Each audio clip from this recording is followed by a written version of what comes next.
திருச்சிற்றம்பலம். திருவாசகத்தின் போற்றி திரு அகவல் எனும் பாடலின் பொருளை அறிந்து கொண்டிருக்கிறோம்.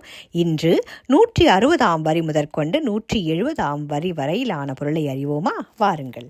அடைந்தோர் கருளும் அப்பா போற்றி, இத்தித்தன்னின் கீழிரு மூவர்க்கு அத்திக்கு அருளிய அரசே போற்றி, தென்னாடுடைய சிவனே போற்றி, எந்நாட்டவர்க்கும் இறைவா போற்றி, ஏனக் குருளைக்கு அருளினை போற்றி, மானக்கயிலை மலையாய் போற்றி, அருளிட வேண்டும் அம்மான் போற்றி, இருள்கெட அருளும் இறைவா போற்றி, தளர்ந்தேன் அடியேன் தமியேன் போற்றி என்று தொடர்கிறது இப்பாடல் வரிகள். இதன் பொருள்: இத்தி தன்னின் கீழிரு மூவர்க்கு, அதாவது இத்தி என்பது கல் ஆலமரம், இருமூவர் என்பது கார்த்திகை பெண்கள் அறுவராவர்.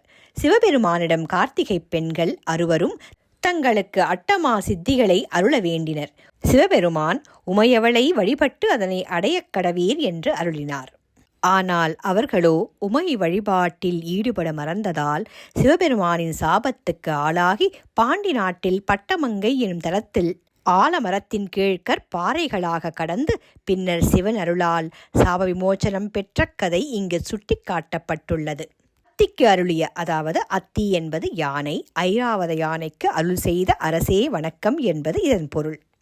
தென்னாடெங்கும் திருக்கோயில் கொண்டு எழுந்தருளியுள்ள சிவபெருமானே வணக்கம், எல்லா நாட்டவர்க்கும் இன்னருள் பாலிக்கும் எங்கள் இறைவா வணக்கம்.